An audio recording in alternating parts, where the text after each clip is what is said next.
안녕하십니까. 네, 책 읽어주는 공쌤입니다. 오늘은 14강, 우리가 꼭 알고 있어야 할 10가지 키워드에 대해서 말씀드리도록 하겠습니다. 우리가 흔히 책을 읽는다고 하면은, 책을 읽는데 한 이틀 정도, 만약에 책만 본다고 가정을 하면은 한 50시간 정도를 읽어야 책 한 권을 읽습니다.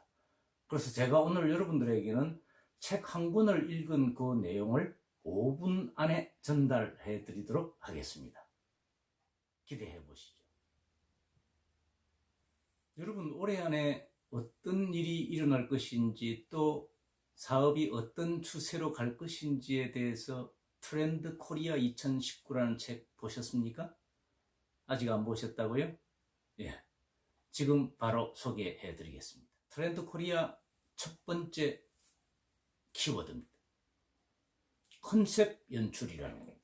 여러분, 사업을 하시거나 아니면은 어떤 일을 하려고 할 때도 앞으로는 컨셉이 필요합니다.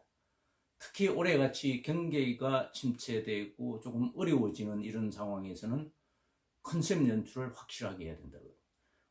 컨셉이라는 게 뭐죠? 컨셉이라는 것은 재미있거나 희귀하거나 또는 공감할 수 있는 각자에게 특화된 정서를 말합니다.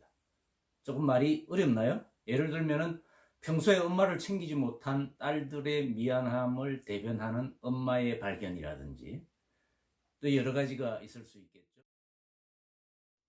자, 두 번째 키워드는 세포 마켓입니다. 셀 마켓이라는 거죠. 세포 단위의 작은 시장이 만들어진다는 의미입니다. 보통 전문성을 바탕으로 자기 만족을 추구하면서 유급 또는 유통을 개별적으로 수행한다는 개인 마켓입니다. 예를 들면은 자신의 SNS 팔로우나 또는 문화적인 감성이나 자기가 전반기 직장에서 있었던 재능을 기반으로 유통의 새 판을 짠다는 세포 마켓입니다. 세 번째 키워드는 뉴트로입니다. 흔히 우리가 복고라고 하는 리트로가 아닌 뉴트로는 젊은 세대가 느끼는 옛것의 신선함 또는 새로운 것에 지쳐가는 소비자들이 새로움의 원천을 과거에서 찾고 있다는 점입니다. 이 뉴트로에 관련되는 부분은 젊은이들이 직접 느껴보고 겪어보지는 못했지만 이거 괜찮다? 라고 생각할 수 있는 부분에 관심을 가지는 것을 말합니다. 여러분, 뉴트로 기억해 주시죠.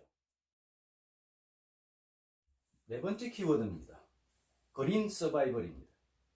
하면 좋은 친환경이 아니라 살아남기 위해서 필히해야 하는 친환경을 필환경이라고 하죠.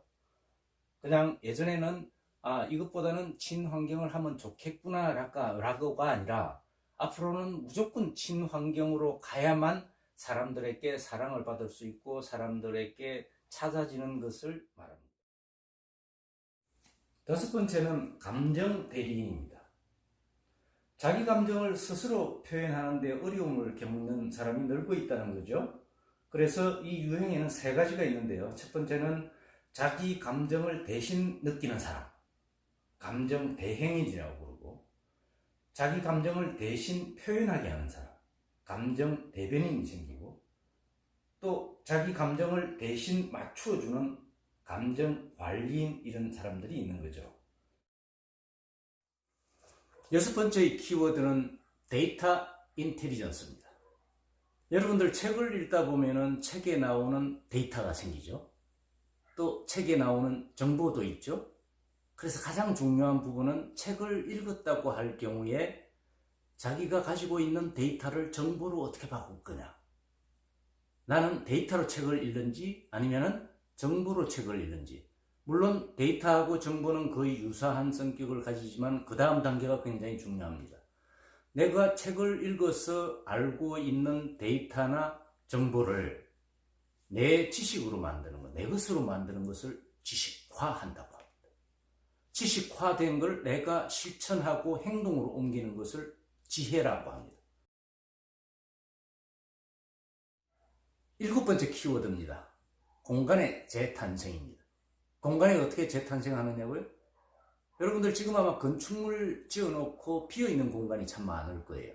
그러니까 앞으로 이제 경기가 더 어려워지게 되면은 이러한 부분은 계속 빈집으로 남게 되는 문제가 생기게 된다. 그래서 사업을 하실 때나 어떤 자기 목적을 달성하기 위해서 일을 한다고 할 때 기존에 한 개 내지 고유의 기능이 있는 건축물을 여러 가지 기능으로 활용하는 방법을 생각해야 된다. 여덟 번째는 밀레니얼 가족입니다. 예전에 우리 20세기 세대를 베이비 부머 세대라고 그랬죠. 그래서 앞으로 21세기 세대를 밀레니얼 세대라고 하는데, 이 밀레니얼 세대는 엄마만 예를 들어서 설명을 드리자면은, 예전에는 과거에는 어땠습니까? 엄마 같으면은 밥 잘해주는 엄마, 이게 잘 먹혀 들어가는데, 요즘에는 밥 잘 사주는 예쁜 엄마. 그다음 두 번째는, 예전에는 가족에게 헌신하는 엄마였는데 지금은 모든 가족에게 헌신하는 것보다도 엄마의 자기 개발에 투자를 하고 있는, 자기 개발에 헌신하는 역할을 하는 엄마, 이게 지금 먹혀 들어가고 있고. 아홉 번째의 키워드는 나나랜드입니다. 나나라고 하는 것은 나, me 또는 myself, I를 의미를 합니다. 여기서 나나랜드라고 하는 부분은 남과 나를 비교하지 않고 나 자신을 있는 그대로 받아들이는 겁니다.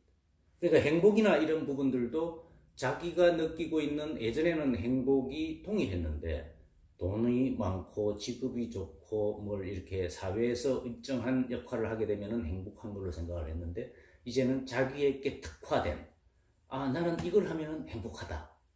예를 들면 산에 올라가는 부분이 행복하고, 다른 걸 가지지 않아도 내가 몰입하는 한 가지가 있으면 행복하다라고 자기 주체성을 느낄 수 있는 그런 형태가 많이 생기게 된다는 거죠.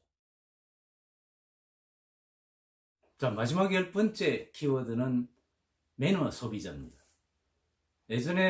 예전에는 고객은 왕이다, 손님은 왕이다, 소비자는 왕이다 해서 많은 사람들이 감정 노동에 시달리기도 했죠. 그래서 요즘에는 가장 인기 있고 가장 많이 뜨고 있는 부분이, 매너가 있는 소비자들이 인정을 받고 그런 사람들에게 소구하는 능력이 커진다라는 겁니다.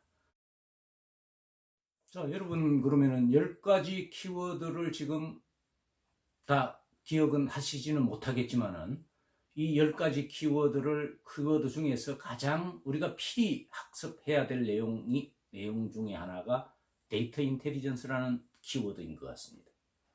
여러분은 책을 읽을 때 데이터와 정보 수준의 책을 읽고 계시는지, 아니면은 지식과 지혜 수준의 책을 읽고 계시는지를 한번 심각하게 생각해 볼 필요가 있다.